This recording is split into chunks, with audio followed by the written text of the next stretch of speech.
Je m'appelle Jean-Pierre Beaumont, j'ai 60 ans et je passe depuis 3 ans ce que la plupart des gens appellent une retraite confortable ici, à Paris, dans le 16e arrondissement. Avant cela, j'étais président de chambre au tribunal de grande instance pendant 25 ans, président des affaires de délinquance financière et de fraude complexe. Je pensais avoir vu toutes les escroqueries imaginables, mais il s'avère que les plus dangereuses ne viennent pas d'inconnus dans une salle d'audience, elles s'invitent au déjeuner dominical, vêtues d'une robe de créateur et arborant un sourire parfaitement étudié.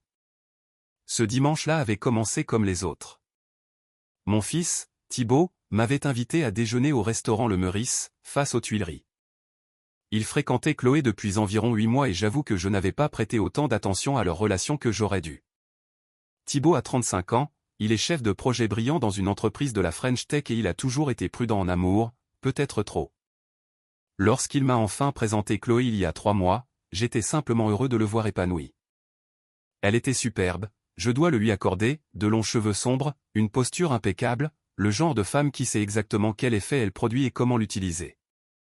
Sa mère, Béatrice, se joignait parfois à nous, une femme d'une 50aine d'années avec les mêmes yeux calculateurs que sa fille, bien qu'elle s'efforçait de les cacher derrière un vernis de courtoisie bourgeoise. Ce dimanche, les 2 femmes étaient déjà à table quand je suis arrivé. Thibaut semblait tendu, je l'ai remarqué immédiatement à sa façon de réajuster sans cesse sa serviette et au caractère forcé de son sourire, mais j'ai mis cela sur le compte du stress des préparatifs car il s'était fiancé 2 semaines plus tôt.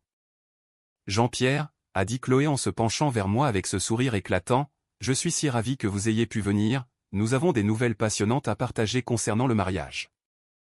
J'ai commandé mon habituel verre de cognac et je me suis installé, m'attendant à entendre parler du choix d'un domaine ou d'une date de cérémonie. Au lieu de cela, Chloé a sorti un porte-document en cuir et l'a posé sur la table entre nous. Thibaut et moi avons planifié notre mariage de rêve, a-t-elle commencé d'une voix prenant une tonalité professionnelle qui a fait se nouer mon estomac, et nous voulions discuter du budget avec vous. Le budget. Pas les projets, pas les idées, mais le budget. Nous avons travaillé avec une organisatrice de mariage de luxe, a-t-elle poursuivi en ouvrant le dossier pour révéler des pages de photos glacées et de devis dactylographiés, et nous avons déterminé que pour le mariage que nous envisageons au château de Chantilly, nous aurons besoin de 500 000 €. Mon verre est arrivé, j'ai pris une lente gorgée en observant son visage tandis que les phalanges de Thibaut blanchissaient sur son verre d'eau. 500 000 €, ai-je répété en gardant une voix neutre, c'est un chiffre bien précis. Oh, tout est détaillé très minutieusement, a dit Chloé en s'animant, ses yeux brillants d'une lueur que j'avais déjà vue dans ma salle d'audience lorsqu'un témoin pensait avoir répété le mensonge parfait. 200 000 € rien que pour la privatisation du domaine et l'hébergement pour 300 invités, puis 100 000 € pour les compositions florales et la décoration car j'ai toujours rêvé de faire venir des pivoines rares du Japon et les sculptures de glace à elles seules coûteront 25 000 €. Étage 50 000 € pour ma robe, s'est-elle interrompue en touchant sa clavicule dans un geste qu'elle pensait sans doute pudique, la maison Dior la dessine personnellement, c'est une pièce unique. Béatrice est alors intervenue d'une voix mielleuse, notre famille a certains standards, Jean-Pierre, Chloé est notre fille unique et nous voulons que sa journée soit parfaite. J'ai jeté un coup d'œil à Thibaut, sa mâchoire était si contractée que j'ai vu en lui une expression que je n'avais pas vue depuis ses 10 ans, lorsqu'il avait cassé la vitre d'un voisin, une panique pure. 500 000 €, ai-je dit à nouveau en posant mon verre, et vous partagez ce budget avec moi parce que... Le sourire de Chloé n'a pas faibli, mais quelque chose de froid a traversé son regard. Eh bien, traditionnellement, la famille du marié contribue de manière significative aux frais et Thibaut a mentionné que vous étiez à l'abri du besoin. À l'abri du besoin, quelle façon délicate d'évaluer le compte bancaire de quelqu'un pendant le déjeuner. Je vois. J'ai repris le menu comme si c'était un dimanche normal. Et avez-vous considéré ce que Thibaut pense de ce budget? Thibaut veut que je sois heureuse, a dit Chloé en posant sa main sur la sienne, mais il n'a pas répondu au geste. N'est-ce pas, chérie? Thibaut a ouvert la bouche, l'a refermée, puis a bafouillé, Nous avons discuté. Nous avons convenu que c'était important pour elle. Nous avons convenu que c'était crucial, l'a coupé Chloé avec fluidité, et que si sa famille tient vraiment à lui, elle voudra le voir commencer son mariage dignement. La menace était subtile mais claire, financez cela ou vous ne soutenez pas votre fils. J'allais répondre quand j'ai senti quelque chose frôler mon genou sous la table, la main de Thibaut me passait un papier. Je l'ai saisi discrètement, une compétence apprise en observant les prévenus faire de même dans mon tribunal pendant 3 décennies. Béatrice m'observait attentivement. Jean-Pierre, vous semblez hésitant, y a-t-il un problème? Je digère simplement l'information, ai-je dit doucement, c'est beaucoup à encaisser lors d'un déjeuner. Chloé s'est adossée et j'ai perçu le changement dans son attitude, la douceur s'évaporait. J'aurais pensé que pour le mariage de votre fils unique, aucune dépense ne serait trop grande, mais peut-être me suis-je trompé sur le genre de famille dont est issu Thibaut. Voilà la manipulation, attaquer le lien familial, transformer l'argent en une question d'amour et de loyauté. Sous la table, j'ai déplié le papier que Thibaut m'avait transmis et sans baisser les yeux, j'ai passé mon pouce dessus, sentant les indentations des traits de plume, il avait appuyé fort. Le papier était petit, arraché d'un bloc-notes. Je fixais Chloé pendant qu'elle continuait de parler de champagne millésimé et d'invitations sur mesure, tandis que mon pouce déchiffrait les lettres gravées.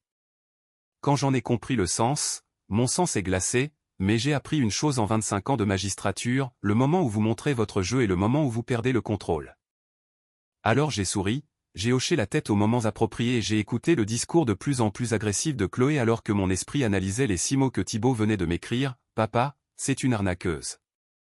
Aide-moi. » J'ai regardé mon fils, je l'ai vraiment regardé, les cernes sous ses yeux que j'avais pris pour du stress professionnel, le poids qu'il avait perdu, la façon dont il vérifiait son téléphone avec une expression proche de l'effroi dès que Chloé ne le regardait pas.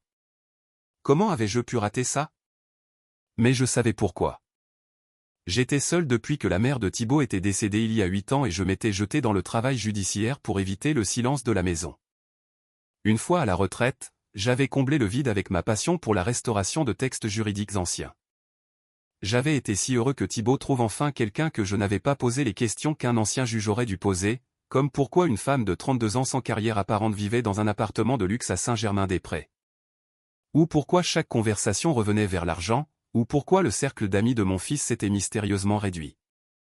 Vous êtes bien silencieux, Jean-Pierre, a observé Béatrice, le ton tranchant malgré son sourire. Je me suis tourné vers elle, un autre détail omis, la façon dont elle orchestrait ses interactions, toujours présentes. Ce n'était pas une fille demandant le soutien de sa mère, c'était une opération en équipe. Je réfléchis, ai-je dit aimablement. Les yeux de Chloé se sont plissés. À quoi? À la question de savoir si votre fils vaut 500 000 €. Voilà la vraie Chloé surgissant sous le masque, la colère quand quelqu'un ne capitule pas immédiatement. J'avais déjà vu cela, les demandes croissantes, la manipulation émotionnelle pour faire de moi le méchant de l'histoire. Il y a des années, j'avais jugé une femme qui avait convaincu 3 hommes d'investir leurs économies dans une boutique de luxe qui n'avait jamais existé, elle utilisait les mêmes tactiques, créer le rêve, le rendre essentiel, isoler la victime. Je réfléchis aux détails, ai-je dit lentement. Quels détails? A demandé Chloé d'une voix sèche. Tous. 500 000 € est une somme conséquente, je suppose que vous avez des contrats détaillés de tous ces prestataires? Des accords signés? Des preuves des prix annoncés? Le silence à la table fut soudain et total. Béatrice a récupéré la première, eh bien, naturellement, nous n'en sommes qu'aux étapes de planification. Donc vous demandez 500 000 € basés sur des estimations, ai-je continué sur un ton de conversation, pas de contrat, pas de garantie, juste des idées. Les joues de Chloé se sont empourprées. Ce n'est pas une question de paperasse, Jean-Pierre, c'est une question de confiance, c'est une question de famille. En réalité, ai-je dit, quand quelqu'un me demande un demi-million d'euros, c'est absolument une question de paperasse. Je la voyais recalculer, essayant de trouver quelle approche fonctionnerait. La douce fiancée avait échoué, la fille vertueuse n'avait pas marché, elle passait à autre chose. Peut-être était-ce une erreur, a-t-elle dit, sa voix tremblant légèrement, peut-être que Thibaut et moi devrions simplement nous marier en secret pour épargner des ennuis à tout le monde. La main de Thibaut a tressailli vers elle, puis s'est arrêtée. J'ai vu le conflit sur son visage, le désir désespéré d'arranger les choses alors qu'il venait de me dire qu'elle l'escroquait. C'était le moment, je pouvais laisser faire et voir mon fils commettre une erreur catastrophique, ou faire ce que j'avais fait pendant 25 ans au tribunal, trancher les mensonges et forcer la vérité à la lumière. J'ai souri, ce sourire que je réservais aux avocats de la défense qui se croyaient malins. Prouvez-le, ai-je dit. Chloé a scié. Quoi? Prouvez-le. Prouvez que ce mariage coûte réellement 500 000 €. Montrez-moi les devis détaillés de vrais prestataires avec des numéros de siret valides. Montrez-moi des propositions signées. Montrez-moi n'importe quoi qui prouve que ce n'est pas un chiffre sorti de nulle part. Sa bouche s'est ouverte puis refermée. Les yeux de Béatrice étaient devenus durs. Vous avez 72 heures, ai-je continué en sortant mon téléphone pour programmer un rappel, 3 jours pour fournir la documentation pour chaque euro demandé. Si ce mariage coûte vraiment ce prix, le prouver devrait être simple. C'est insultant, a sifflé Béatrice. C'est de la diligence raisonnable, ai-je corrigé, quelque chose que j'aurais dû faire il y a des mois. Je me suis levé, j'ai posé 200 € sur la table pour le déjeuner et j'ai regardé Thibaut. Fils, j'ai besoin de te parler en privé. Chloé a saisi son bras. Thibaut, tu n'es pas obligé de. Si, ai-je dit calmement, il le doit. Parce que c'est mon fils et je ne le regarderai pas se faire manipuler plus longtemps. Le regard que Chloé m'a lancé était empreint d'une haine pure. À cet instant, j'ai su que la note de Thibaut était absolument exacte, cette femme était une arnaqueuse et elle venait de réaliser que le père de sa proie ne serait pas aussi facile à manipuler que son fils transi d'amour. Je suis sorti du restaurant avec Thibaut derrière moi et pour la première fois en 3 ans de retraite, j'ai senti le vieux feu brûler à nouveau, le frisson de la poursuite et de la recherche de la vérité. Quelqu'un avait essayé d'escroquer mon fils, il s'était trompé de famille. Thibaut est resté dans mon bureau pendant 2 heures ce soir-là et j'ai regardé mon fils dénouer l'histoire des 8 derniers mois comme s'il décousait une couture mal faite. Ça avait commencé si parfaitement, a-t-il dit en fixant ses mains, nous nous sommes rencontrés lors d'un gala de charité, elle semblait différente, cultivée, intéressée par mon travail. Je lui ai versé un whisky, il en avait besoin. Quand la question de l'argent a-t-elle commencé, ai-je demandé. Dès le 2e rendez-vous, a-t-il ri amèrement, elle a demandé dans quel quartier j'habitais, où j'avais grandi, ce que vous faisiez comme métier. Je pensais qu'elle cherchait juste à me connaître. Mais je savais que ce n'était pas des amorces de conversation, c'était des évaluations d'actifs déguisées. À la 3e semaine, elle avait mentionné 3 fois que son ex-petite amie était financièrement irresponsable, a poursuivi Thibaut, elle présentait cela comme un signal d'alarme qu'elle avait appris à surveiller, je me sentais presque fier d'avoir mes finances en ordre. Manipulation classique, faire croire à la cible que répondre à vos critères est un accomplissement. L'isolement des amis a été progressif, a-t-il dit, Arthur appelait trop, Denis était jaloux, Léonard travaillait trop et était une mauvaise influence. Avant que je m'en rende compte, les seules personnes que je voyais régulièrement étaient Chloé et Béatrice. J'avais vu cela dans des affaires d'abus de faiblesse, le schéma était toujours le même. Thibaut, ai-je dit en me penchant, je veux que tu sois honnête, dis-moi combien tu lui as déjà donné. Au cours de l'heure suivante, Thibaut a dressé un tableau qui a fait grimper ma tension artérielle, une réparation urgente pour sa voiture de 12 000 €, des factures médicales pour Béatrice de 8 000 € pour des procédures dont j'étais certain qu'elles n'avaient jamais eu lieu. Et une opportunité d'investissement dans la boutique d'une amie de 15 000 €. 35 000 € en 8 mois et Thibaut, désespéré de prouver qu'il était un partenaire digne, avait payé chaque fois. La demande pour le mariage était différente, a précisé Thibaut, plus agressive. Quand j'ai suggéré quelque chose de plus petit, elle a jeté un verre contre le mur avant de s'excuser en pleurant, disant qu'elle était stressée par les attentes de sa mère. Escalade. Elle testait ses limites. Thibaut, t'a-t-elle déjà demandé de transférer de l'argent sur des comptes spécifiques qui n'étaient pas les siens? Son visage est devenu pâle. Pour l'investissement de la boutique, elle a dit que l'associé de son ami gérait l'aspect financier, elle m'a donné un rib. Comment le savais-tu? Parce que j'avais présidé exactement le même type d'affaires en 2018.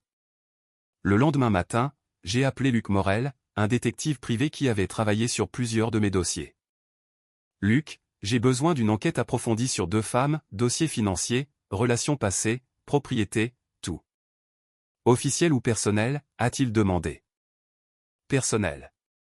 La fiancée de mon fils et sa mère, je pense qu'elle dirige une arnaque au mariage. Luc a sifflé. À quel point est-ce personnel? 35 000 € déjà versés, je dois savoir si elles ont déjà fait ça. J'aurai des résultats préliminaires dans 5 jours.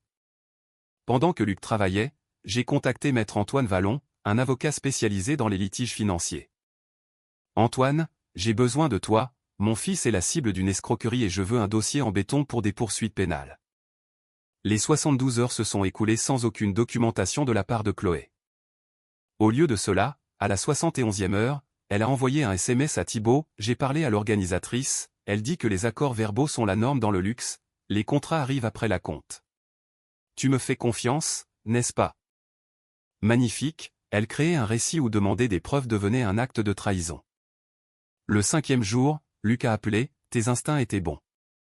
Chloé Elena Martinez, née Chloé Christine Girard, 32 ans. 3 fiançailles précédentes au cours des 7 dernières années, toutes en France. Toutes rompues 2 semaines avant la date du mariage. Ma main s'est serrée sur le téléphone. Dis-moi tout. Premier cas à Lyon, un entrepreneur dans la tech, Marc-Antoine, 65 000 € perdus en acompte. Chloé retardait les contrats, disant que son organisatrice travaillait à la confiance. Le mariage a été annulé quand il a exigé de rencontrer les prestataires. Deuxième cas à Bordeaux, un promoteur immobilier, 72 000 €. Même schéma. Le troisième est plus intéressant, un banquier d'affaires à Marseille, 58 000 €. Il a engagé un avocat et a découvert que 9 des 15 prestataires sur la liste de Chloé étaient des sociétés écrans, des comptes bancaires enregistrés sous divers noms mais tous reliés à Béatrice Martinez via des adresses communes. Ils avaient fait cela au moins 3 fois pour un total documenté de 195 000 € plus les 35 000 de Thibault. Ces femmes avaient transformé la fraude au mariage en un article. Peux-tu tout documenter, ai-je demandé. Absolument, relevés bancaires, journaux d'appel, tout. Cet après-midi-là, alors que Chloé envoyait des SMS désespérés à Thibault sur la nécessité de payer la compte du domaine, j'ai lu le rapport complet. C'était accablant. Le lendemain, j'ai reçu un email de Chloé adressé à Thibault avec moi en copie, budget final prêt pour examen. J'ai ouvert le document, 15 pages de détails professionnels totalisant 485 000 €. C'était une fiction complète. Je l'ai envoyé à Luc qui m'a répondu en moins d'1 heure, 8 de ces entreprises n'existent pas, les autres sont réelles mais n'ont jamais entendu parler d'une Chloé Martinez. La confrontation a eu lieu exactement 72 heures après mon ultimatum dans une agence de design éphémère que Chloé avait indiqué. L'endroit était vide à l'exception d'une pancarte scotchée sur la porte. Quand Chloé et Béatrice sont arrivées, j'attendais avec Maître Vallon et une mallette pleine de preuves. Où est votre coordinatrice, ai-je demandé.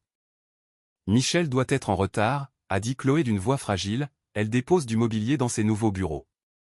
Michel Rodriguez, ai-je dit en ouvrant ma mallette, votre organisatrice. Oui, exactement. Intéressant, car selon le registre du commerce, aucune entreprise nommée Elite Wedding n'existe et aucune Michel Rodriguez n'est répertoriée comme organisatrice de mariage ici. Le sourire de Chloé s'est figé. Parlons de votre budget, ai-je continué, 15 prestataires, les comptes bancaires que vous avez fournis mènent à des sociétés écrans enregistrées à l'adresse de votre mère. Parlons aussi de Marc-Antoine à Lyon, ça vous rappelle quelque chose? Les pupilles de Chloé se sont dilatées. Elle a jeté un regard à Béatrice qui semblait vouloir s'enfuir. Ou le promoteur de Bordeaux, 72 000 €. Même schéma à chaque fois. Je ne vois pas de quoi vous parlez, a dit Chloé, mais sa voix avait perdu toute assurance. 3 fiançailles précédentes rompues juste avant le terme, avec des acomptes jamais rendus. Chloé, j'ai passé 25 ans à juger des crimes financiers, ce n'est pas une coïncidence, c'est une entreprise criminelle. Thibault regardait Chloé comme s'il ne l'avait jamais vue. Vous ne pouvez rien prouver, a bafouillé Béatrice. Je peux tout prouver, ai-je dit calmement, relevé, témoignage des 3 victimes, preuve des sociétés écrans. C'est terminé. J'ai sorti mon téléphone. Voici la ligne directe du procureur adjoint chargé de la brigade financière, un ami de longue date. Un appel et vous êtes toutes les deux en garde à vue demain matin. Vous bluffez, a dit Béatrice d'une voix tremblante. Vraiment? J'ai montré l'écran. Le calme de Chloé s'est enfin brisé. Espèce de salaud, a-t-elle craché, ton fils n'avait rien de spécial, tu sais? Juste une autre proie avec un compte en banque et des problèmes affectifs. La voilà enfin, la vérité, ai-je dit doucement. Maître Vallon enregistrait tout sur son téléphone. Vous pouvez partir maintenant, ou je passe cet appel, à vous de choisir. Elles ont fui, le bruit de leurs talons résonnant sur le carrelage. 2 jours plus tard, confrontée à des preuves accablantes incluant des aveux enregistrés lors d'une perquisition, Chloé a été inculpée d'escroquerie en bande organisée et a écopé de 12 ans de prison. Béatrice a pris 15 ans en raison de ses antécédents. Thibault a appris à nouveau à faire confiance à ses instincts. J'ai appris qu'un juge ne cesse jamais vraiment de l'être, même à la retraite. Et Chloé a appris que lorsqu'on exige un demi-million d'euros lors d'un déjeuner dominical, il vaut mieux s'assurer que personne à table n'a passé 25 ans à traquer les imposteurs. Parfois, la meilleure protection pour nos enfants n'est pas l'argent, c'est de leur apprendre que celui qui les aime vraiment ne posera jamais de conditions financières à cet amour, car la confiance se gagne par la transparence et le respect. Des qualités que le véritable amour n'a jamais besoin d'acheter.